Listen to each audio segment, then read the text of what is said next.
ದೇವೇಗೌಡರಿಗೆ 1990ನೇ ಇಸ್ವಿಲಿ ರಾಜಕೀಯ ಶಕ್ತಿ ಕೊಟ್ಟಂತ ಊರಿದ್ರೆ ದೊಡ್ಡ ದೊಡ್ಡ ಸಾಕಳ್ಳಿ.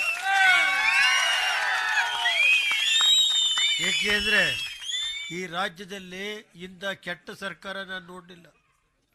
ಕಾಯ್ತಾ ಇದ್ದೀನಿ, ಬಡ್ಡಿ ಸಮೇತ ತೀರಿಸೋವರಿಗೆ ರಾಜಕೀಯದಲ್ಲಿ. ಕುಮಾರಣ್ಣರೇ, ಈ ಕ್ಷೇತ್ರದ ಮಾಜಿ ಶಾಸಕರು, ಮಾಜಿ ಮಂತ್ರಿಗಳು, ನಮಗೆ ಕುಮಾರಣ್ಣರು ಹಾಲಿ ಶಾಸಕರಿದ್ದಂಗೆ ಅಂತ ಹೇಳ್ಬೇಕಾಗುತ್ತೆ. ಅವ್ರಿಗೂ ಇವತ್ತು ಮತ್ತು ಬಾಕಿ ಚಂದ್ರೇಗೌಡರು, ದೇವೇಗೌಡರು, ಧರಣಿ, ನಮ್ಮ ಅಧ್ಯಕ್ಷರು ಎಲ್ಲ ಅವ್ರಿಗೆಲ್ಲ ಹೇಳ್ತಾ, ಮಾಯಪ್ಪಣ್ಣ, ನಾಗರಾಜು ಅವ್ರಿಗೆಲ್ಲ ಹೇಳಕ್ಕೆ ಹೋದರೆ ಟೈಮ್ ಆಯ್ತದೆ. ಕುಮಾರಣ್ಣರಿಂದ ನಾಲ್ಕಳ್ಳಿಗೆ ಹೋಗ್ಬೇಕು. ಇವತ್ತು ಈ ಭಾಗದ ಈ ರೋಡ್ ಇದೆಯಲ್ಲ, ಈ ರೋಡ್ನಲ್ಲೇ ದೇವೇಗೌಡರಿಗೆ 1990ನೇ ಇಸ್ವಿಲಿ ರಾಜಕೀಯ ಶಕ್ತಿ ಕೊಟ್ಟಂತ ಊರಿದ್ರೆ ದೊಡ್ಡ ದೊಡ್ಡ ಸಾಕಳ್ಳಿ.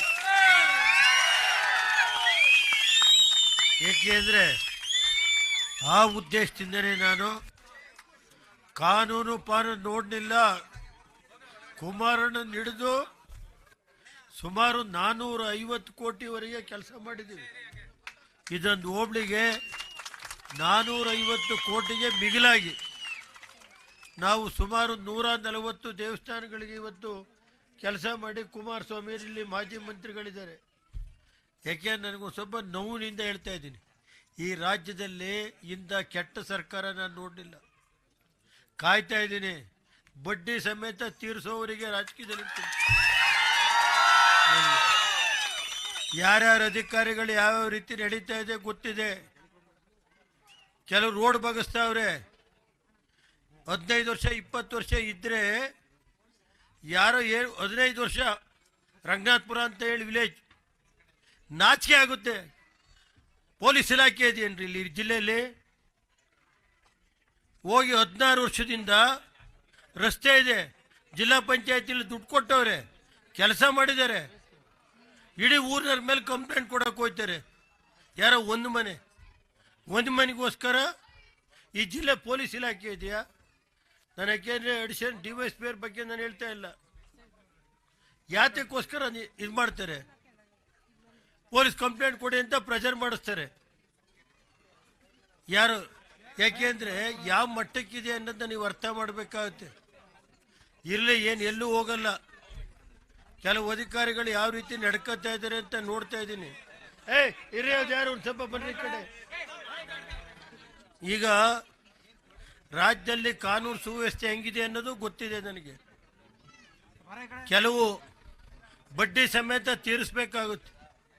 ಇನ್ನೊಂದು 1.5 ವರ್ಷ ನಮ್ಮ ಕಾರ್ಯಕರ್ತರಿಗೆ ಹೇಳೋದಿಷ್ಟೇ, ಎಷ್ಟೇ ನೋವಾದರೂ ತಡೀರಿ, ಬಡ್ಡಿ ಸಮೇತ ತೀರಿಸ್ತು ಹೋದ್ರೆ ನಾನು ರೇವಣ್ಣ ಅಂತ ಕರಿಬೇಡಿ.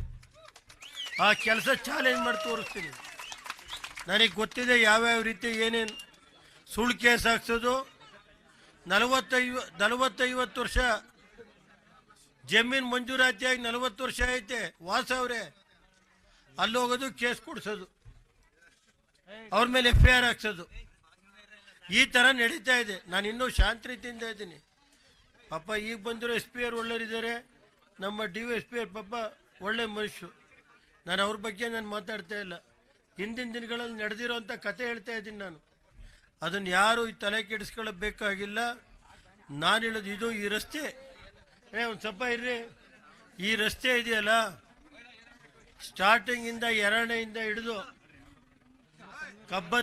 ಒಂದು ಸ್ವಲ್ಪ ಬನ್ರಿ ಈ ಕಡೆ, ಕಬ್ಬತ್ತಿವರೆಗೆ ರಾಜಕೀಯ ದೇವೇಗೌಡರಿಗೆ, ಅವತ್ತಿನ ಕಾಲದಲ್ಲಿ ದೇವೇಗೌಡರು ರಾಜಕೀಯ ಮುಗಿದೋದ್ರು ಅನ್ನೋ ಕಾಲದಲ್ಲಿ ಶಕ್ತಿ ಕೊಟ್ಟಂಥ ಯಾವ್ದಾದ್ರು ಗ್ರಾಮಗಳಿದ್ರೆ ಇವತ್ತು ಎರಡನೇ ಗ್ರಾಮ ಇರ್ಬೋದು, ದೊಡ್ಡ ಬೀಕ್ನಳ್ಳಿ ಇರ್ಬೋದು, ಚೆನ್ನಂಗಳ್ಳಿ ಇರ್ಬೋದು, ಕಬ್ಬತ್ತಿ ಇರ್ಬೋದು, ಅಂಕಪುರ ಇರ್ಬೋದು, ಸತ್ತಿಗರಳ್ಳಿ, ಮಾದಾಪುರ, ಸತ್ತಿಗರಳ್ಳಿ, ಕೊಪ್ಪಲು, ಅಂಕನಹಳ್ಳಿ, ಇವೆಲ್ಲ ನಾವು ಮರೆಯೋಕ್ಕಾಗಲ್ಲ.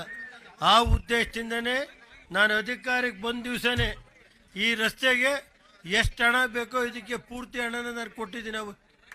ಈ ರಸ್ತೆ ಅಲ್ಲಿಂದ ಹಿಡಿದು ಅಂಕನಹಳ್ಳಿವರೆಗೂ ರಸ್ತೆ ಎಷ್ಟು ಹಣ ಬೇಕಾದರೂ 3 ಸಾರಿನೂ ನಾವೇ ಕುಮಾರಸ್ವಾಮಿ ನಮ್ಮ ಶಾಸಕರಿದ್ದಾರಲ್ಲ ಮಾಜಿ ಮಂತ್ರಿಗಳು ಅವರು ನಾವು ಇಬ್ಬರೇ ಸೇರಿ ಈ ರಸ್ತೆಗೆ ಏನಾದ್ರು ಹಣ ಕೊಟ್ಟಿದ್ರೆ ನಾವು ಇಲ್ಲಿ ಈ ಜಿಲ್ಲೆ ಕುಮಾರಸ್ವಾಮಿ ಸೋಲ್ಬೇಕಾಗಿದ್ರೆ ಕುತಂತ್ರದಿಂದ ಸೋತಿದ್ದಾರೆ ಅಷ್ಟೇ, ಇನ್ನೇನಿಲ್ಲ.